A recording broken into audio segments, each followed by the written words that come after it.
What have you got for us today? Hi, well, we've reached a major milestone with the Redwood violin. It now has the neck fitted and shaped. In fact, all of the woodwork is done, and the next thing we'll be moving on to varnishing. And I want to show you this this marquetry we had done on the back, which is a tiger salamander. A tiger salamander. It's a local endangered species, so locally relevant. And she's sitting on some valley oak leaves. Oh, okay. So, maybe, since I'm not sure I know how to zoom in, maybe I could have you walk around your workbench and come a little closer. Maybe that's a way to handle this, so we can see. How do you know it's a she? I'm just being you're just gender inclusive here. Oh, you're being a gentleman. Oh, she's gorgeous. She's got a nice little cheerful look in her eye. And those are some local oak leaves. Uh-huh. Well, that's lovely. Okay, great.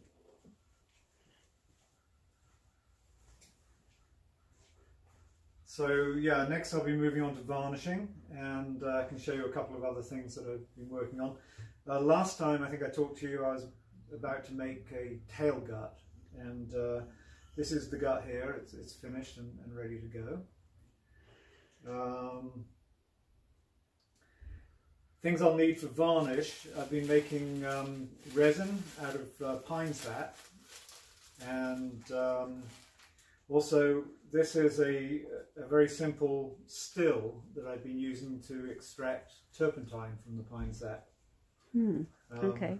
And that's been that's been quite a saga. I've been trying lots of different ways to do that. Another thing that goes into the varnish is walnut oil, and this is the oil that I pressed with a big clamp from a big bag of walnuts, about so big, and that's what I got out of them. How long did it take to to press the oil out of the walnuts? How long did you have to leave the clamp on? Because I'm sure you can't just squeeze it and it must sort of drip out, or how did it drips out? It's pretty instantaneous. I mean, you squeeze it and it comes out, and then just leaving it sitting on the clamp doesn't really get any more out. Okay. Yeah. I was just curious. Yeah. I mean, the whole process took a while. I had to shell all the nuts and chop them up by hand because I don't have a blender. And, okay. Yeah, it took me like a day or so. Been out. I went to visit a beekeeper. Okay. And got a nice interview with her, and she's donated some beeswax, which I'll be using to put a polish on the pegs. And that's about it, really. I'm just down to varnishing. So that will probably take a couple of weeks, and we'll be able to hear the violin. Do we have any sort of firm date as to when we'll have the debut concert of the Redwood violin, or it's probably still up in the air? Yeah, it's still a little up in the air, but it's around about the second week of April. Okay, so it has. Yeah, I figured it probably. It's a broadcast, so they're recording before that, but that's when it's going to be broadcast. Okay, and it's going to be broadcast where? I don't know. Oh, we don't know yet. Okay. I don't know. They probably do. Yeah, they probably do. I guess I could ask. I do have a little bit of an inside track with these people with the Santa Rosa Symphony League, being a member and all. Right. Let me go back to, you talked about extracting. You did a still, which I'm looking at right there, to get turpentine out of the pine sap. I didn't realize that's where turpentine comes from pine sap. Yeah. It's yeah, it's a volatile. I think it's like an insecticide. Oh. So it keeps the sap liquid enough that it can drip out. When the tree gets a wound, it will sort of bleed sap, and then once that sap's out in the air, the turpentine evaporates, and you're left with this sticky mess, which will trap any insects that are walking past and protects the tree like that. But it's also, I think it's inedible to insects. So poisonous. Poisonous, yeah. Yeah.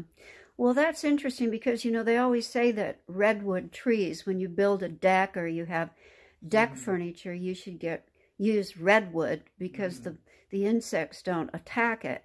Right. And I guess that's why, because of this turpentine situation, yeah, some maybe. Other kind of turpentines in redwoods in particular. This tends to be most available from pine trees. From pine trees, but, okay. Because I think they'll have redwoods would have their own similar chemicals that were not pleasant for insects. Okay, all right, and I guess that's about it. It's coming along, and what is the next step? You've got to put the gut, isn't it, down on the tail piece? Well, first I have to varnish the instrument. Oh, okay. And then I'll put the gut on the tail piece, and then once it's varnished, there's several fittings that need to go on. It needs a bridge. Okay. That goes here to hold the strings up, and tuning pegs that go here. Okay. And I'm having a local wood turner make those. All right.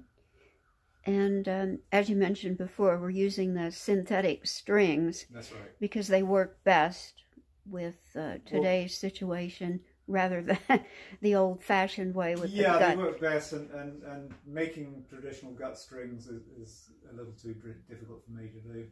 So. Yeah, that would be. I remember last time you explained it's a long process, and I was also intrigued by the idea that you said the Baroque musicians love the gut string because of the quality of sound and the richer tone or something. They like using that. But I often wonder if you have an instrument with the gut strings, I mean, how often would you have to replace those? It seems to me they wouldn't be as sturdy as synthetic strings. They might be more fragile. I think that's the case. I think that's one of the reasons why they're not so popular anymore. Yeah. Also, they go out of tune very easily because they're moisture sensitive. They probably stretch. They stretch as well. Yeah, sure. Because they're more limber, because they're organic rather. Well, okay. Well, that's a good update, and I'm in touch with Gwendolyn's family, so you know the music is coming along. She's Gwendolyn? Gwendolyn. Yeah, she's a lovely, talented young woman. I'm looking forward to meeting her. And she's great, and her mother is really nice too. Nice family. All right. Well, I think that just about sums it up for today. So again, I and of course the Santa Rosa Symphony League always thank you for taking the time to just guide us through this whole process. We're so excited. So thanks again, and take care. Bye-bye. Well, goodbye, and thanks for your interest. Bye.